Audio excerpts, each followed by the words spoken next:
Go. We got the countdown. Go, sir. Well, it's not showing it on my end, but I'm going to trust you that it's No, it did. It did show it. I saw it with these two eyes. I did. Okay, well, Same good. Two eyes that saw Jameis Winston yesterday. I'll tell you what. Oh, yeah. Look, now it pops up there. We're 25 seconds in. All right. So a stare down we had. Welcome to Sports Shorts Daily, presented by LeBear's Casino. Ronnie Rantz alongside TK Tommy Chrysan. LeBear's Casino, by the way, rocking and rolling this past weekend with the first home game for LSU football. And, oh, by the way, coming up, we're going to be having a 9-year celebration at LeBear's Casino this Friday night. TK, I'll be emceeing a VIP celebration with its big customers this Friday. 9 years LeBear's Baton Rouge has been open. It seems, some ways it seems longer, like we've always had it forever. And in others, it just seems like yesterday. Let's talk some New Orleans Saints. What a surprise. What a shock. 38-3. What surprised you more, or what's your biggest takeaway? Was it Jameis Winston? Was the tight end play? Was it the defense? Was it where do you start? Well, I'll tell you what, I'm sharing this. I want everybody else to like and share it like I'm doing right now. But, Ronnie, I got a lot of thoughts on the Saints game. I watched every single snap. Now, here's a couple of these thoughts. The stats for Jameis Winston, I thought would be the stats for Aaron Rodgers, and vice versa. But what a game. I didn't see it coming. Meat and potatoes, USA.com. I had the Packers minus 3.5. Obviously, it was incorrect. But, look, Ronnie, I looked it up. The Saints have played just over 800 football games since they started back in 67 when I was a kid and you weren't born yet. All right, here we go. This is one of the all-time top 5 performances, offense, defense, special teams, home game but at a neutral site, the hurricane displacement, new quarterback after a Hall of Famer gets a hair transplant, and all of a sudden the Saints were incredible. Offense, defense, special teams, a new place kicker, a new punter. You gotta give Sean Payton credit. He got these guys ready to play. The defense, people talked about the Packers going to the Super Bowl before the season. I think the summation is the Saints are a lot better than anybody thought. That's the 1 week overreaction. We'll see how it plays out. They're 3-point favorites on the road against Carolina this coming Saturday.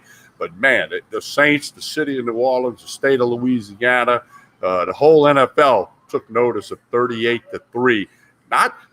I picked the Packers, but wasn't that I didn't think the Saints might win. I knew they had a chance, but to win the way they did, wow, that's the impressive story in the NFL in the first week, which we had lots of surprises and lots of interesting stories like you always do. But, man, you've got to tip your hat to Sean Payton, Mickey Loomis, every coach, every member of the front office staff, and most importantly, those football players who got it done in a incredible fashion. I do think there's a part of fool's gold when it comes to that first game of the year. And so I am going to temper my enthusiasm from a standpoint of I don't think Green Bay's as bad as they were. I don't think the Saints are as good as they were. I think it's clear, though, that when you underestimate training camp and when you underestimate preseason games, I think that's what happened to the Green Bay Packers. They didn't play Aaron Rodgers. They sat out a lot of their main stars. And I do think, Tommy, that played a little bit of a factor. Do you have to play Aaron Rodgers and all the starters three preseason games? No. But is it good to get them one? Is it good to get them at least a good solid half where you're going full bullets and all that? Yeah, I think so. And to me, that's what it looked like. It looked like a team that thought, we can just roll the ball out there. We got the MVP. We're going to take care of things. And clearly they needed this little hiccup that they got to get right. I guarantee you don't want to be whoever the Packers play next week. But the New Orleans Saints, on the other hand, we always wondered with the New England Patriots, is it Bill Belichick, is it Tom Brady? Well, you can have that same conversation when it comes to Sean Payton and Drew Brees. Which one is it? Who's more important and all that? I think they both go hand in hand to a certain degree. Sean Payton is making a big statement right now saying, I'm a pretty good coach. I know having Drew Brees is a luxury, but I'm a pretty good coach because the Saints looked prepared. They, in all facets of the game, they played under control. You even saw Jameis Winston play differently than he did. This looked like a guy that was taking the check down and trying to be smart with the football. Well, and you got to give Peyton credit. Remember, He went 5-0 with Teddy Bridgewater filling in for Drew Brees. By the way, Bridgewater was the winning quarterback for the Broncos yesterday when they beat the Giants. He went 3-2 with Taysom Hill filling in, who's not really a quarterback, in spite of the fact that Peyton thinks he is. So you got to give it to Peyton. You got to give it to the players. I mean, look, Winston on that one play, getting the first down, ran for about 12, 13 yards, lowered his shoulder. He didn't slide on that play.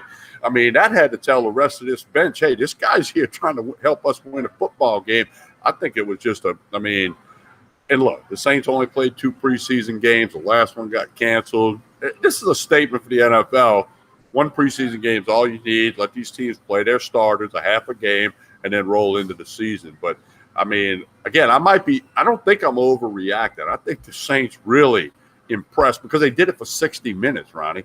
Offense, defense, special teams. It's not like they went crazy in the second quarter and the rest of the game was ho-hum. I mean, this looked like a championship caliber football team. Now, there's a long way to go. We got to let it play out, the famous Rantz 13 quote. And look, Aaron Rodgers, he looked like he'd rather be hosting Jeopardy than being out there yesterday. His body language was awful. Shots of him on the sidelines like, man, when's this game going to be over? You know, then they bench him. Matt LaFleur benches him for Jordan Love. Wow.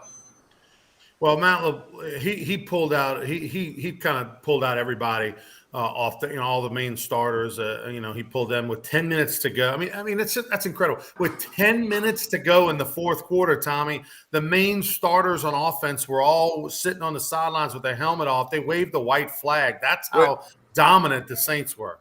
And that's LaFleur trying to send them guys a message like, you sucked today. You were terrible. You didn't get ready mentally, physically. I don't want to hear this stuff about the heat. You're a pro football player. Heat should not bother you. And, boom. You got to give on a scale of 1 to 10, the Saints were at 10 yesterday.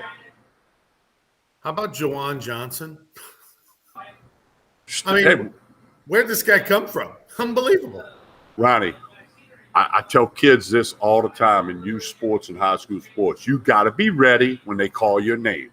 Ready physically and mentally.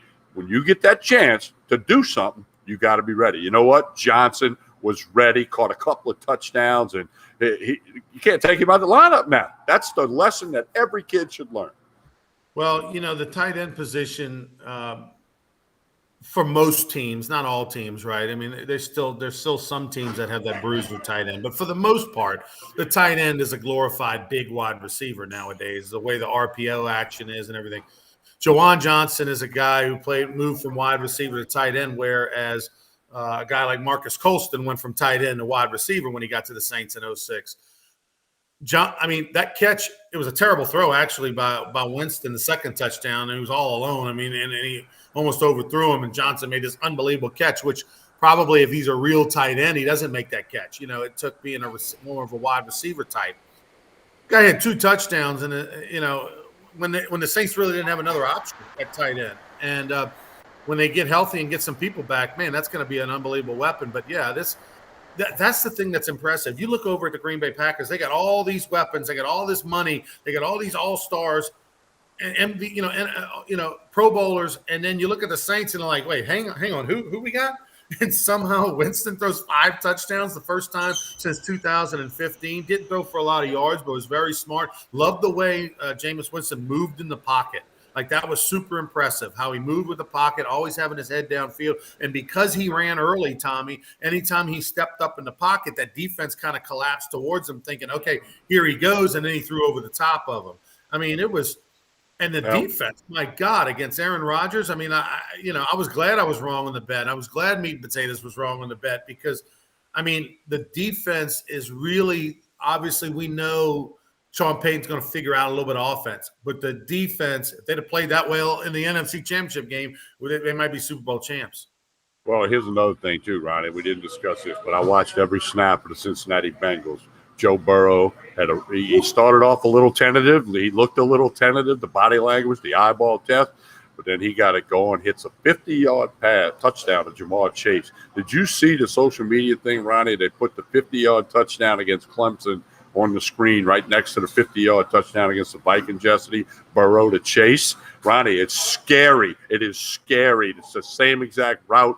He caught it at about the same yard line. I mean, he kind of shook a would-be tackler. Unbelievable. Now, you ready for the excuse of the year? They said What's the that? reason Jamar Chase was dropping the balls in preseason and didn't drop them now is he couldn't get used to the fact that the NFL ball doesn't have the white stripe on it. The NFL ball's all brown. The college ball has the stripe. So he had to make that adjustment.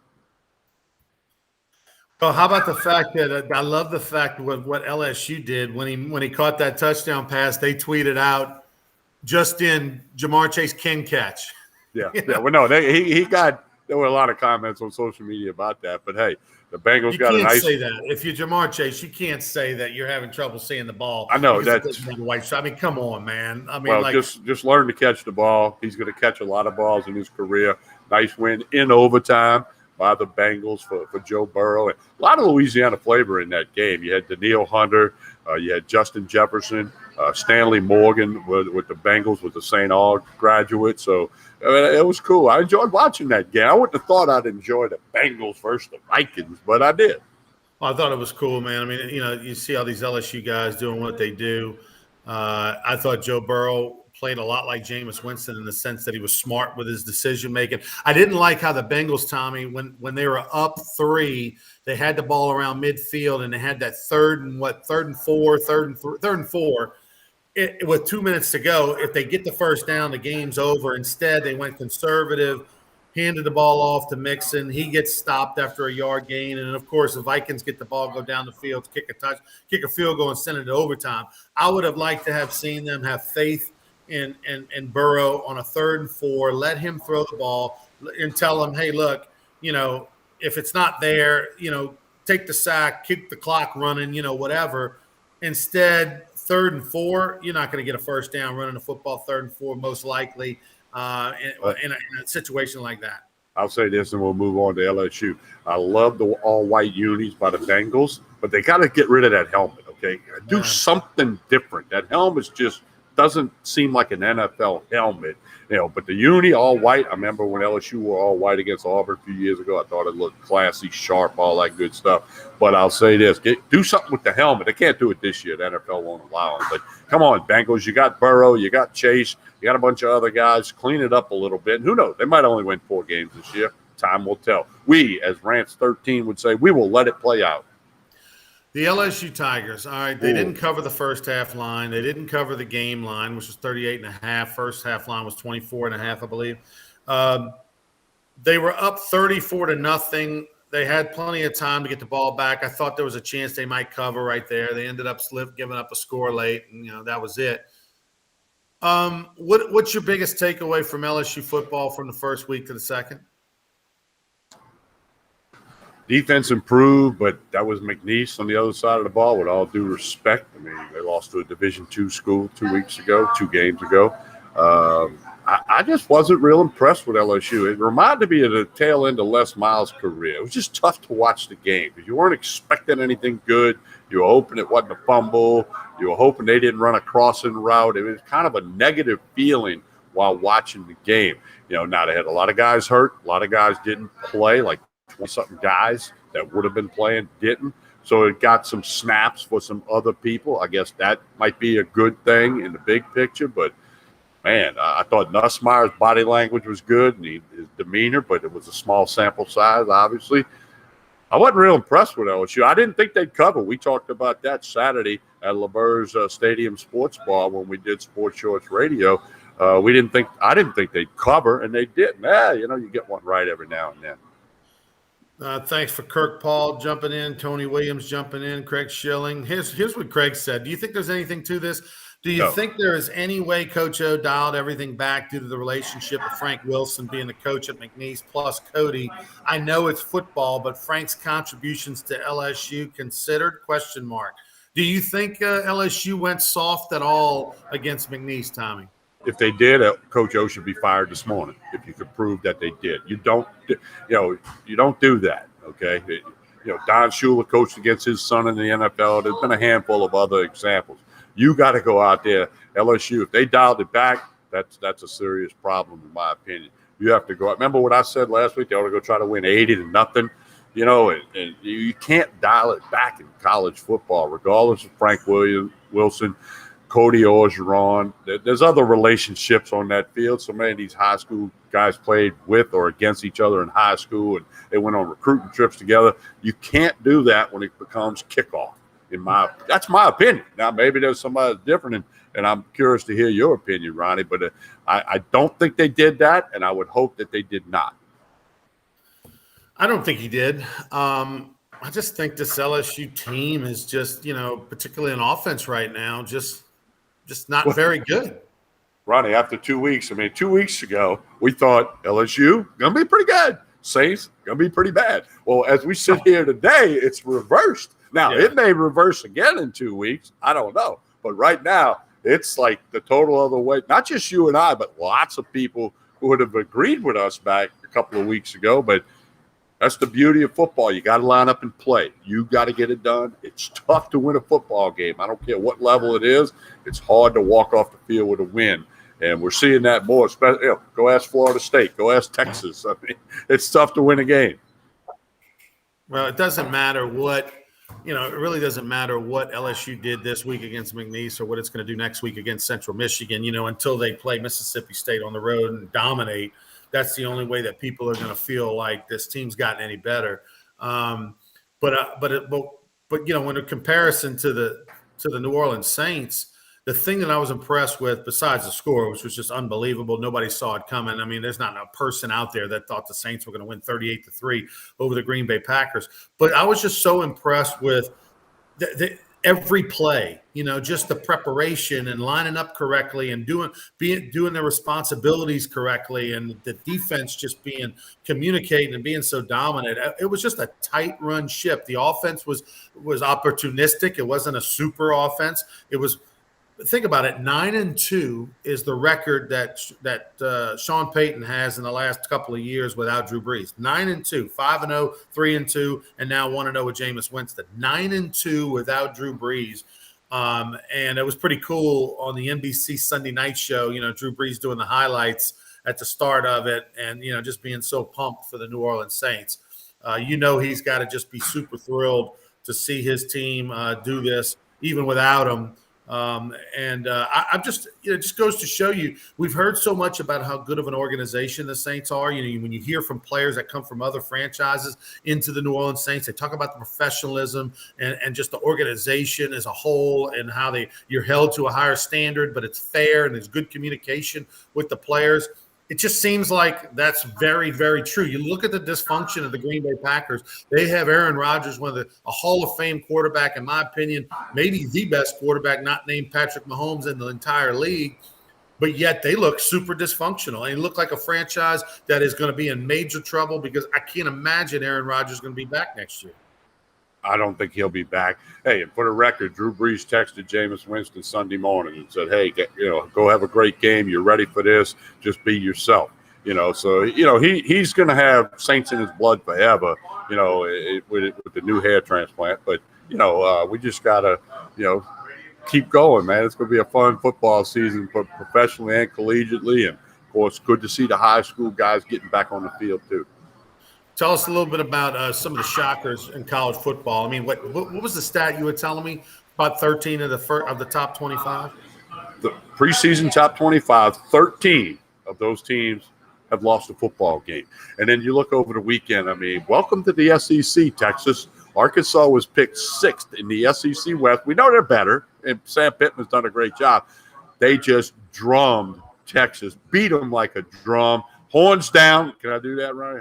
Horns down. That's what they're going to be doing forever. They cook their own goose on that. And then maybe even a bigger story, Florida State loses on a 59-yard touchdown pass at the buzzer, literally. The clock went 0 when the guy was running to the 10 to the 5 to the goal line. Jacksonville State from Alabama beats Florida State at the buzzer. They didn't get in the prevent defense, said they wanted to put pressure on the quarterback. Excuse me, what? Anyway, wow. After their close loss to Notre Dame, when they played really well, they're now 0-2 in Tallahassee. And then, of course, Ohio State gets dominated at home, can't stop the run. Oregon, wow, it's crystal ball. They said he was building that thing in the right direction. And then, the pandemic thing affected everybody in lots of ways last year. But, you got to look at Oregon, and they played without a couple of starters on defense that weren't there. And they took care of Ohio State in Columbus. So, man, it just, wow. Hey, Mississippi State got a nice win against North Carolina State. Nobody thought that would happen. Yeah, it was a nice win for them after coming back and beating Louisiana Tech, the week before that. So, yeah, Craig, Arkansas is down the road. Mississippi State's the first conference game in 2 weeks in Stark Vegas. So, the idea when you are up 4 and it's a final play, or at best they get maybe 2 plays, for you not to play prevent if you're Florida State, I mean, that might cost you your job. I mean, that's ridiculous. That's that's a mistake. That's a coaching mistake, no question. Yeah, the players still shouldn't have let it happen, but that's a coaching error. And if you're the safety, how can you not just be basically standing on the 20-yard line, keep everything in front, come up and make a tackle? Like, that was just awful. Also, if we're talking college football, but I'll mention this. The Falcons, wow, how bad did they look? Craig Schilling, Falcons were the only NFC South team to lose. They look bad in their white uniforms. They look terrible. I'm amazed at the Falcons with all the weapons they have at receiver and Matty Ice, as much as I do love him for what he's done throughout his career. And I have an autographed Matt Ryan football in the case. If anybody wants to give me $125, it's yours, because the value is plummeting. But I mean, like, they just don't look. They look okay. They look as if flipping by the wayside. Just go back to overreaction week 1. I mean, are the Falcons that bad or the Eagles that good? Time's going to tell. But you're right. They're the only team to lose. Saints fans, you always want to keep track of what's happening in the division. Remember, there's 17 games this year. Everybody's pointing that out, not 16. And the Saints right now are, tied for the lead in the NFC South. And they play a South opponent next week at Carolina. They're a 3-point favorite. Saints. By the way, Jalen Hurts, threw a touchdown pass to Devontae Smith yesterday. Of course, Devontae from Meat won the Heisman Trophy. The fact that Jalen Hurts is a starting quarterback in the NFL and playing well, had a big game yesterday, looked good, throwing the football, man, that just says a lot about that guy, and probably says a lot too, Tommy, about his decision to leave Alabama to go to Oklahoma, because he got to throw the football probably 3 times as many times as he would have had he stayed at Alabama, and it made him a better quarterback. And I mean, we've known so much about Jalen Hurts from his leadership and what he meant to his teammates and his program. But he has made himself a starting quarterback in the NFL and had a heck of a game in week 1. That's just incredible, because think about it, this was the guy that went to Tiger Stadium, beat LSU 10-0, and couldn't throw the football. Had to run and beat LSU with his legs, but couldn't throw the football. Well, you got to give him credit. He's worked hard, and you're right. Great decision to leave Alabama and go get on the field for Oklahoma instead of on the bench at Bama. What does this say about Alabama? I mean, they put the guy on the bench. Now he's a starter in the NFL. Remember this, Ronnie. Some people don't know this one. I'm gonna throw one out for you. Alvin Kamara went to Alabama. Couldn't get in the top 5 on the running back depth chart. Went to Tennessee. They didn't put him on the field. Butch Jones got fired because he wouldn't play Alvin Kamara, and now Kamara is a star in the NFL. So Bama's a talent factory. But the bottom line, back to your question, Jalen Hurts, you have to, if you're a young athlete out there at the high school level, even maybe early in your college career, it's all about working hard and going back to what we said earlier. Be ready when your name is called. Be ready mentally and physically when you get that opportunity to do something. He got an opportunity at Oklahoma that he didn't have at Alabama, and he made the most of it. Now he's got an opportunity with the Philadelphia Eagles, and in week 1 he made the most of it. He's Tommy Chrysan. I'm Ronnie Rantz. You've been watching Sports Shorts Daily presented by Casino. Tell us a little bit, TK, about Tremonti's. I was in the back this morning, Ronnie. They have this big old pot, okay? I mean, like you could take a bath in this pot. They made pastelaia for 700 people. It's on the Tremonti's Meat and Seafood Instagram. You can see a little short video, very short video of a pot of pastelaia for 700 people. A lot of people came and got their stuff for tailgating and for parties to watch the LSU game. I want you to do the same thing this week. They got all the party platters and everything you need to tailgate. Tremonti's Meat and Seafood. Connect with Facebook and Instagram. Or stop by Chicken Fried Steaks, the daily lunch special today. It's through the roof good with that sausage gravy. Oh, my, it's good stuff. By the way, Craig Tony. Schilling saying Texas A&M has more lives than that at the cat of the stadium. Texas A&M lost his starting quarterback in the first quarter, survived in advance at Colorado, didn't come anywhere near the 50 points over under, but Aggies survived. It was not pretty. Playing that on Colorado, I watched a lot of that game, and A&M just found a way to win. I guess good teams find a way to win. Colorado, man, they got to be shaking their head because they were at home. It just didn't happen for them. Lots of great stories in college football. We don't have enough time to get to them all, Ronnie. Yeah, and by the way, Colorado, Texas A&M, not a top 5 team right now. They got to drop them in the poll big time. Especially without their quarterback, and we don't know the extent of his injury, but no, they maybe like between 15 and 20 at best. The story of the day for me, or the play of the day for me, was over in at Notre Dame. Notre Dame was, had given up the go-ahead score to Toledo with just over a minute to go. They get the ball back. They have to score a touchdown. A field goal does them no good. They throw a few passes, get down within striking distance. Their quarterback on a follow-through hits his finger on the helmet of a Toledo player, dislocates his finger on his hand, but doesn't even come out of the game, runs over the trainer, pops it out. He goes back in. The next play throws a touchdown pass to win the game. I mean, that is the John Wayne play of the day presented by GameCoin. I mean, unbelievable right there. And I mean, that just sums up the day that was in college football on Saturday. A fun day. And like you said earlier this morning, it's going to be a wild and crazy season. Everybody needs to put a seatbelt on, buckle up, and get ready. It should be fun. By the way, spread the word. Nobody checks vaccine cards or testing or anything like that at Tiger Stadium. That was a farce.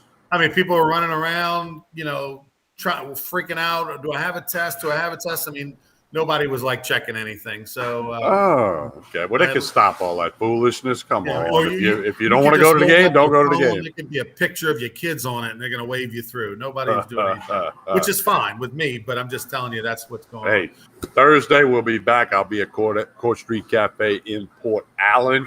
And Friday back at Tremonti, and of course Sports Shorts Radio Saturday at the Walk-Ons in Bruley. You folks need to jump on. It's going to be a fun season. Follow us and like and share and do everything. Get in there with us.